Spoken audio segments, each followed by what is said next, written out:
5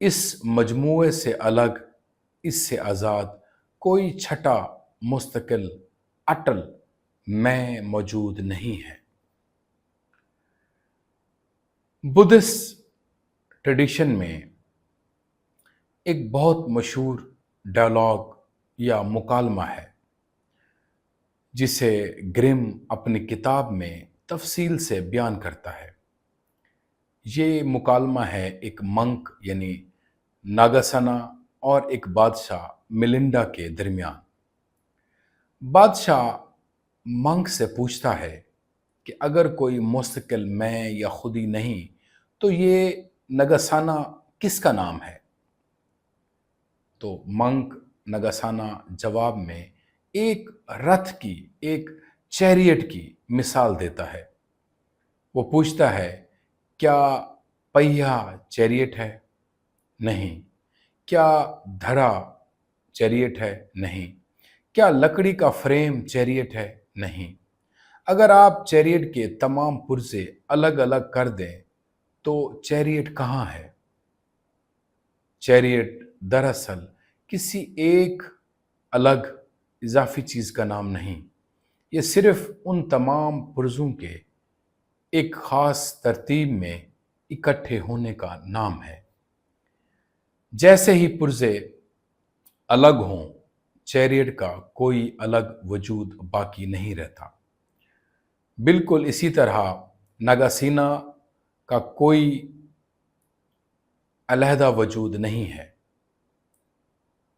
ناگاسینا کوئی بھی شخص یا کسی ایک الگ مستقل چیز کا نام نہیں، یہ صرف 5 اجزاء کے ایک خاص وقتی ترتیب میں اکٹھے ہونے کا نام ہے۔ پہلی بار سنیں تو یہ خیال کافی خوفناک یا کم از کم عجیب لگتا ہے۔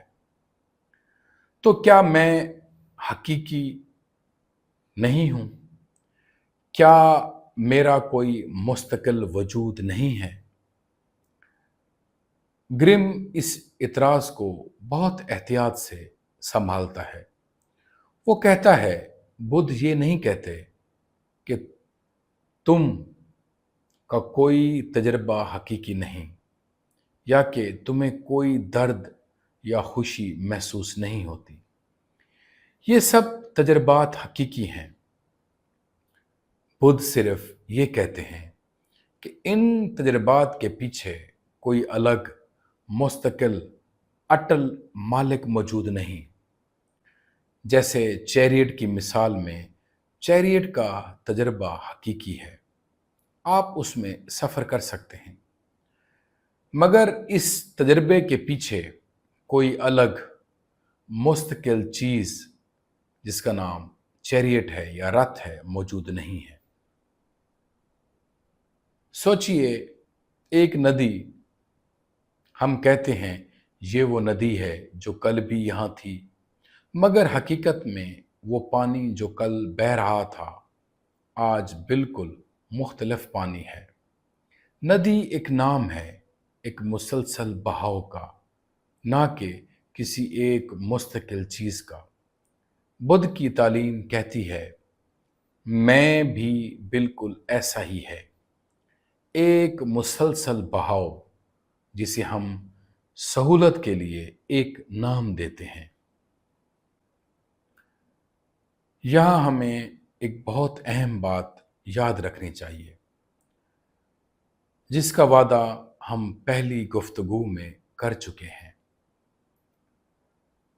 جارج گرم بہت سے دوسرے مفسرین کے برعکس اس تعلیم کی ایک خاص اور کافی متنازع تشریح پیش کرتا ہے۔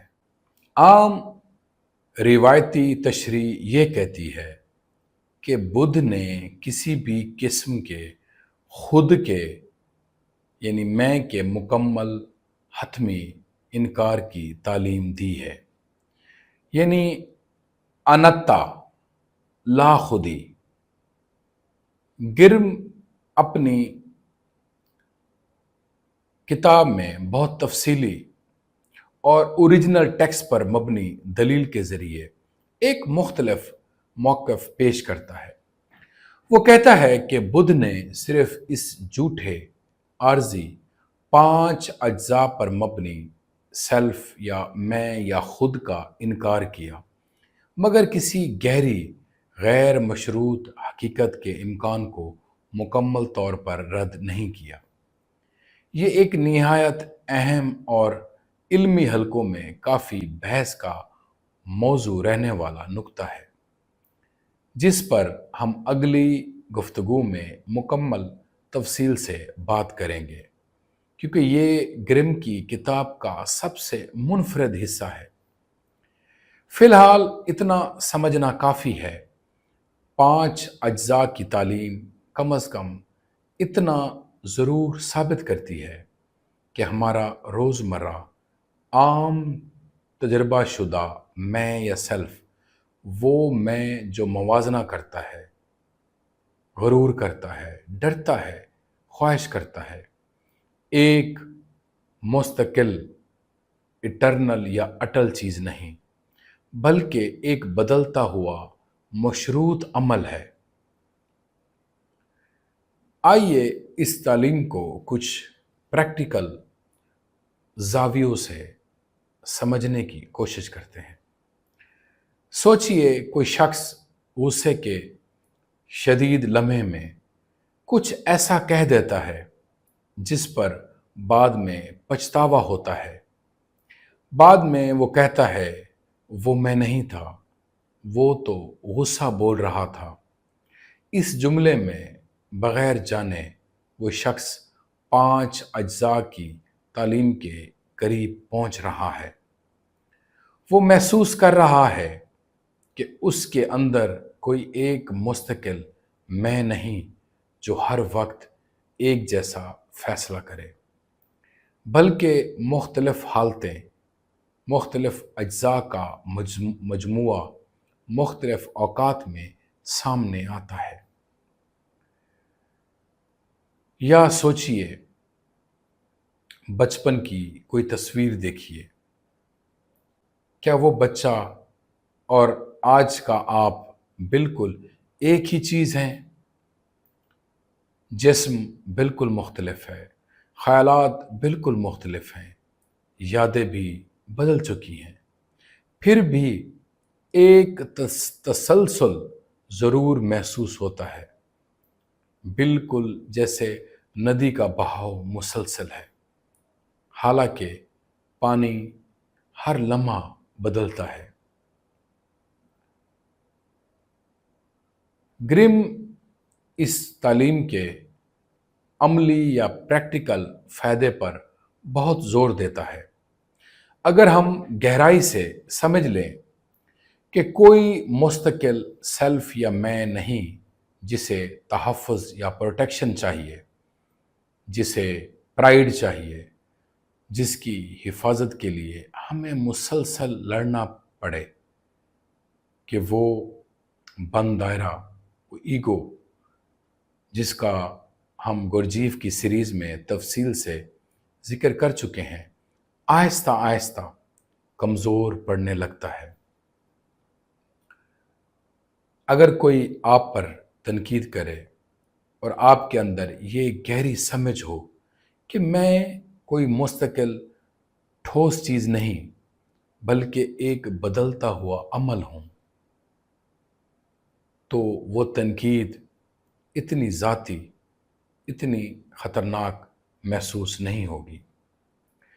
یہ کوئی سرد لا تعلقی نہیں، بلکہ ایک گہری آزاد کن انڈرسٹینڈنگ یا سمجھ ہے۔ یہ تعلیم جدید نفسیات اور نیورو سائنس کے کچھ نتائج سے حیران کن طور پر ملتی جلتی ہے۔ جدید نیورو سائنس یہ بتاتی ہے کہ دماغ میں کوئی ایک مرکزی کنٹرول روم نہیں جہاں کوئی مستقل میں یا سیلف بیٹھا فیصلے کر رہا ہو، بلکہ یہ مختلف نظاموں، مختلف عملوں کا ایک پیچیدہ مربوط تعامل ہے۔ فلسفی ڈیوڈ ہیوم، جن کا ہم پچھلی گفتگو میں ذکر کر چکے ہیں، اس نے بھی مکمل طور پر آزادانہ طور پر بدھ مت سے صدیوں بعد تقریباً یہی نتیجہ اخذ کیا، یہی کنکلوژن انفر کیا کہ جب وہ اپنے اندر جھانکتا ہے تو اسے کوئی مستقل میں یا خود یا سیلف نہیں ملتی، بلکہ صرف بدلتے ہوئے تاثرات اور تجربات کا ایک سلسلہ ملتا ہے۔ آج کی گفتگو کا اگر ہم خلاصہ کریں تو آج ہم نے 5 اجزاء یعنی جسم، احساس، ادراک، ذہنی تشکیلات اور شعور کو سمجھا اور دیکھا کہ کیسے یہ 5 مسلسل بدلتے ہوئے اجزاء مل کر وہ چیز بناتے ہیں جسے ہم سیلف، میں، خودی کہتے ہیں۔ ہم نے رتھ کی یعنی چیریٹ کی مشہور مثال سے سمجھا کہ کیسے کوئی چیز اپنے اجزاء سے الگ کوئی مستقل وجود نہیں رکھتی، اور ہم نے گرم کی اس اہم محتاط اشارے کو نوٹ کیا کہ وہ اس تعلیم کی ایک خاص کنٹروورشل انٹرپریٹیشن پیش کرتا ہے، جس پر ہم اگلی گفتگو میں تفصیل سے بات کریں گے۔